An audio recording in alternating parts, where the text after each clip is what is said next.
13 years ago, I had the most transformational yet death of my soul experience where I was in a very toxic relationship.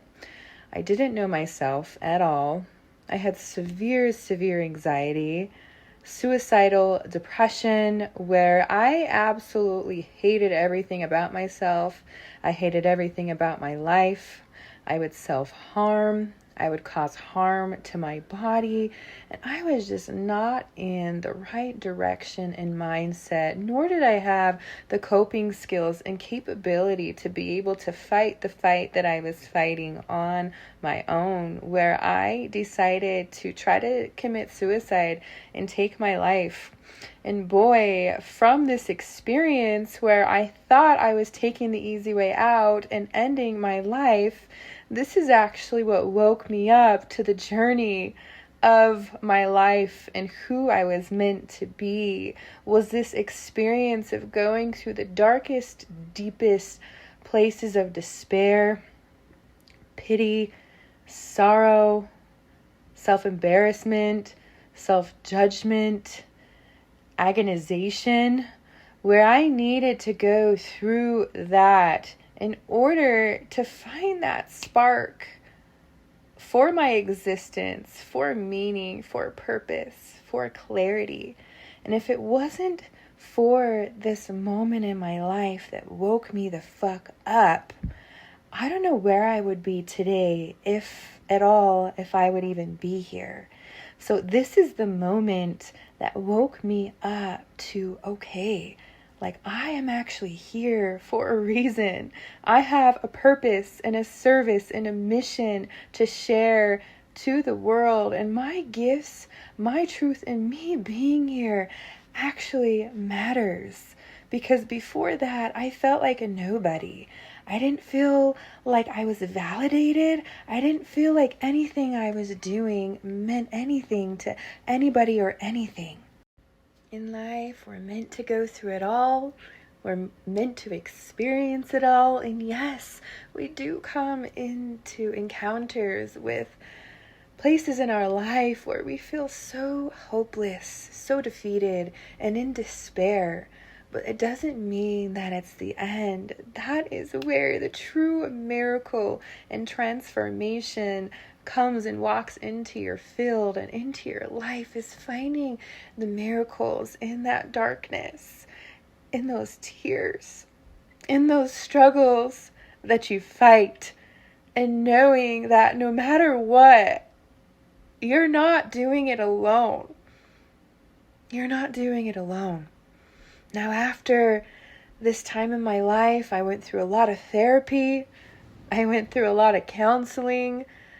And it was a very dark place in my life for about the next 4 years after this, because I was truly discovering and remembering who I was outside of the misery, outside of the chaos, outside of the darkness, and the lost places in my life where I just wanted to find light. And this is where I was brought into energy work, into frequency, into crystals, into vibration, into sacred geometry, the structures of consciousness, metaphysics. This is when I started really wanting to deepen my connection with the source, the creator of all that is. And even still up until 2 years ago, I didn't even know what the fuck that even meant. And once I was woken up to this path of rediscovering what it means to be connected to life, to be connected to yourself, to your body, to take care of yourself, and to know that there is something much more farther and grand and deeper that is out there, that when we decide to make that commitment to moving away from the separation, this is what walks us home to the presence of God, into the presence of our higher self that has been here all along. Now, I've fought many fights and many struggles within my own life, with family, with friends. I was a very dirty, I'm not going to say bad person, but I had bad tendencies and bad habits and things that I was doing that hurt a lot of people outside of me. Even though I didn't mean to, I was always that type of person that always had to be numb, to distract myself, to escape, because of the abandonment that I have felt and carried throughout my life from people and from myself. I never wanted to feel my emotions, to feel my pain, to feel my struggle, because this is where it hurts most, is to know that you are the cause of your own suffering. You are the one that put yourself into this situation in the first place. And this is where you get to step up and feel liberated by taking your power back, knowing that you are the creator of your reality and of your destiny. And the moment that you want to walk a different path and walk a different talk, you are the one that gets to choose this for yourself. Are you going to choose suffering and misery for the rest of your life? Or are you going to choose the path of least resistance and walk through it all, knowing that there is light at the end of the tunnel, and you are the one to set yourself and your life free? And this is what I did for myself. This is what I did for myself by fully uncovering the masks, the illusions, and the layers that I had always been carrying in my life to feel liked and to feel validated. So I truly had to let go of the expectations and people liking me to really find out who I was on a soul level. Now, I'm so glad and grateful that I found the path of alchemy and healing about 10 years ago when I first started getting involved with energy work. And it's brought me here where I feel this deep sense of peace in my life. I don't fight with depression anymore. I don't fight with anxiety. I have little to none self-judgment, self-hate, and poor self-esteem for myself. Of course, we are human, and there's always going to be the comparison game, especially with everything that's going on outside of us, with magazines, celebrities, plastic surgery, cosmetics, where we just feel like we need to change ourselves to be liked and to be loved. And of course, this is always going to be an inner struggle, but not something that I really suffer from anymore. And I'm very, very grateful about this. But the one thing that I'm truly, truly grateful for with this path that I am walking is now that I wouldn't say I'm fully healed, because we're never going to be healed. There's always going to be something. There's going to be a new layer.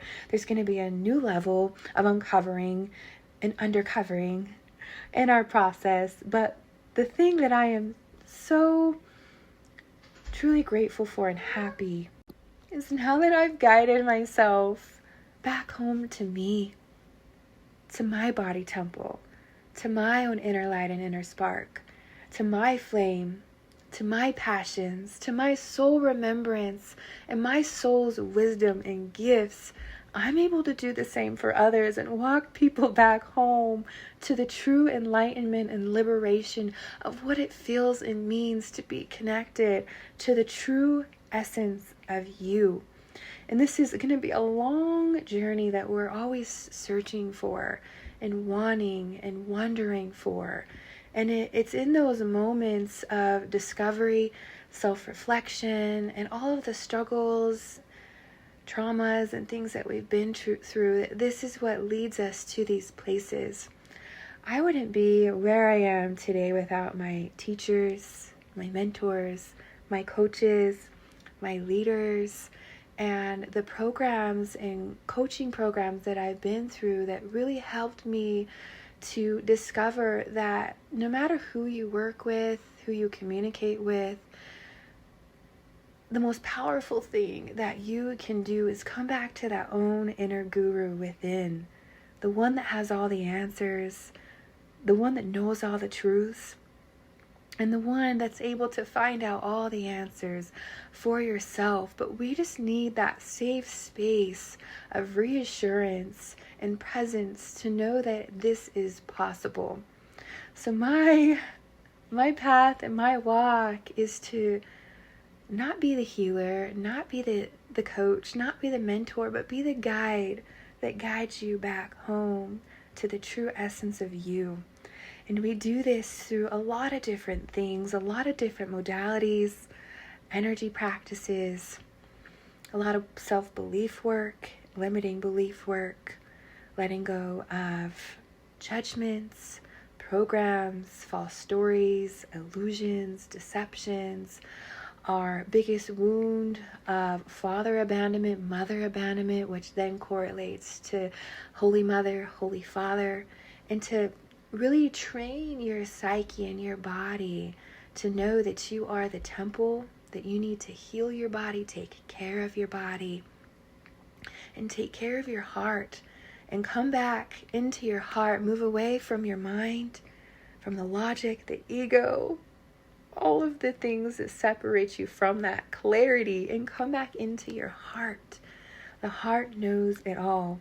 And the heart is going to be the one that is there for you until the day that you die.